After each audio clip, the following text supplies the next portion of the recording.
Cows, they are coming. And they're coming fast. Oh, one of them has seen me.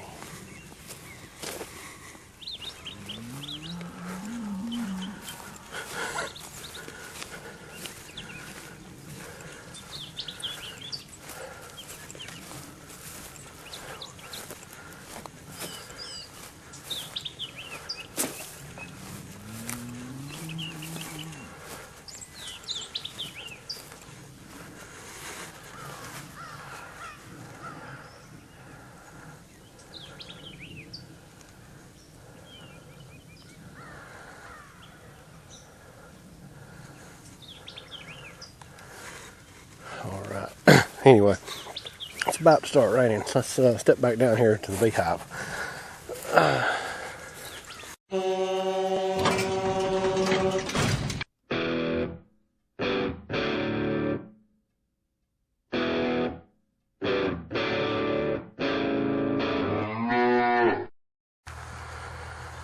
Well, hey guys, it's Jason. Last year, early spring, I set up 3 swarm traps down here at the farm. It's an hour and a half from my house where I've got my actual bee yard. But this is an 80-acre farm, and I set up 3 traps. Last year, I had absolutely zero interest in them whatsoever.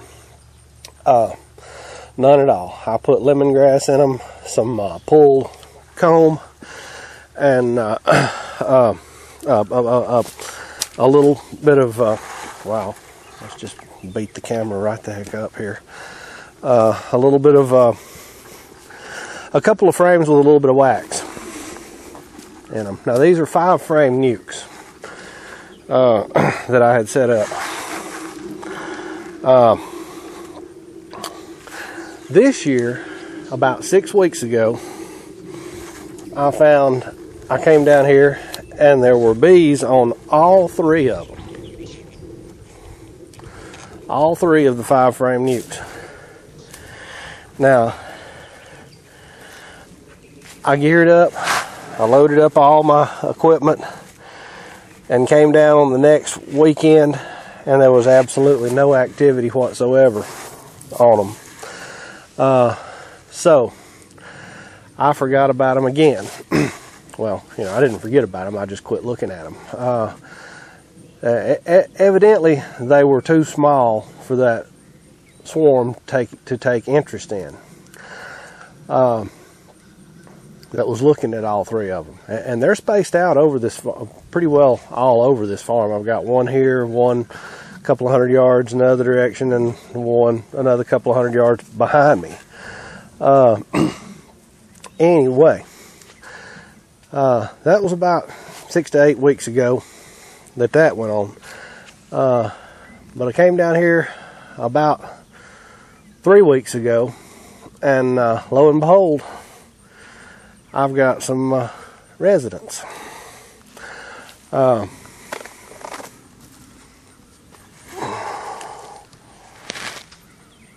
I've got some bees that have moved right in. So last weekend,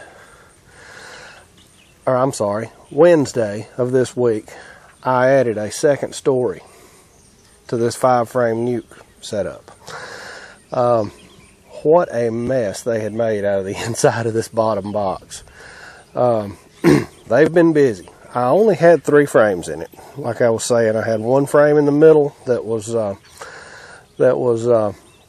pulled comb, some old brood foundation that was really old, and then I had 2 brand new frames with just a little tiny strip of wax on them on either side in the dead center. Well, they filled that up quickly, and then they went ahead, and where the other 2 frames were supposed to be up close to the side, they just went ahead and made comb without the frames. So the bottom box is quite a mess.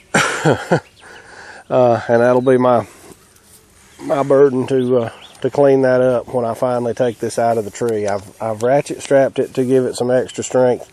It's very heavy.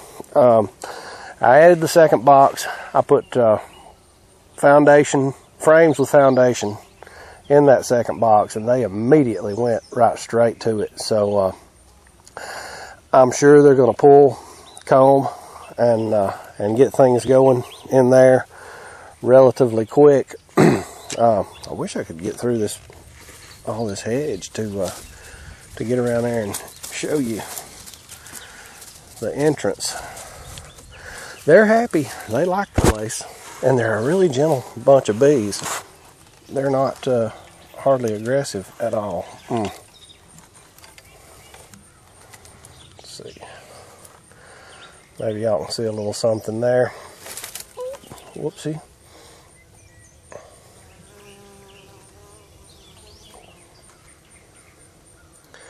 But I'm very proud of this. This is my first real swarm catch. You know, I've caught a couple of my own, but that have swarmed out of my own hives. But this is my first real feral swarm catch. So I am stoked about this one. Can't wait to get it down, take it apart, see what things look like, and incorporate it into my actual bee yard at home. But anyway, it's kind of a shout out to Michigan Snow Pony Renee. I know she's going to be doing something similar in the near future when she gets her lemongrass oil in. And like I said, I baited this one up over a year ago, and it had absolutely no interest at all last year. But lo and behold, this year we've had a catch. So, but my mistakes.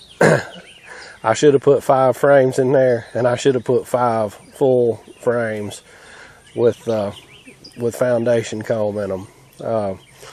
That's my bad. So I learned the hard way on that, as I learn everything. So anyway, guys, when I get back to the house, I may show you exactly the way I had this set up, because I've got a couple of them that didn't catch anything, and I've took them down, and I'm going to go bigger next year. I'm going to go with full 10 frame boxes, and I'm going to probably mount them a little higher, because as you can see, this one is not really all that high off the ground. It's shoulder height. But it was effective. It worked. It just took it a year. But like I said, when I get back to the house, I may show you how I had the inside of this set up. It's a good tutorial on how not to do it, because they made a mess on either side of this bottom box. It's going to be a terrible mess to clean out, and I'm going to wait till they get that top box really established well before I even attempt tearing things apart in that bottom box and cleaning it up.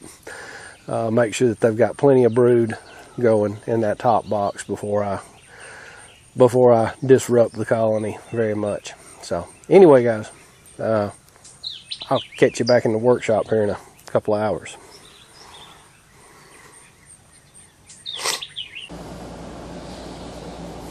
Well, how do y'all like that?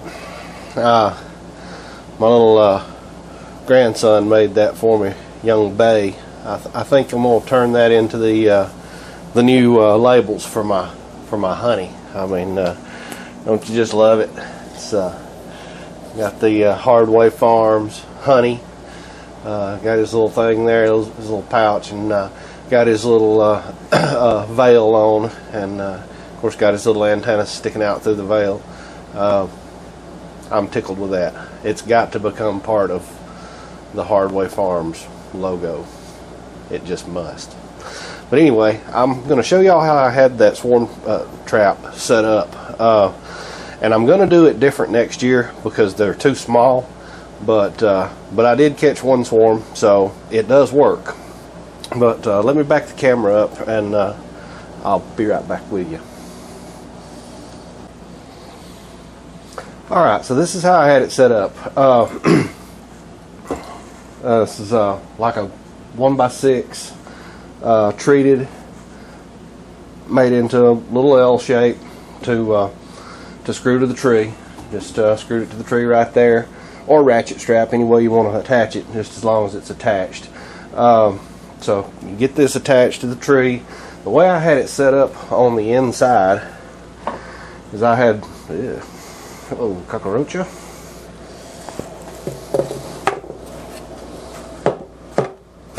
Get out of here, cockroach. I had one comb, one frame of drawn comb. Had that set in the middle. It was just some garbage that a friend of mine was actually gonna just burn those, and I said no, I'll put them in traps. Then I had two frames like this with just a little strip in that down there on both sides.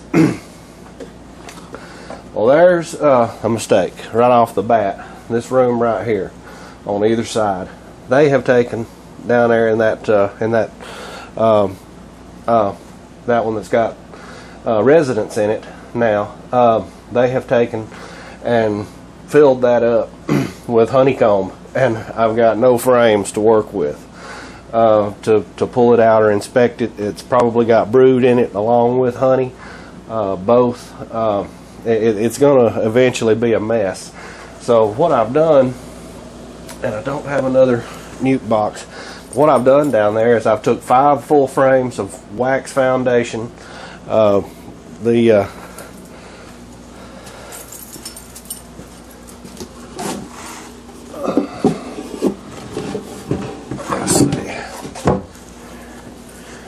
You know, it'd be better if I had things ready to go.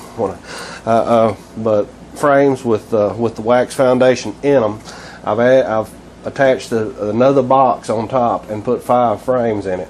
What I'm going to let them do is I'm going to let them work their way up into this top box, and once she gets established up there, then I'll move them here.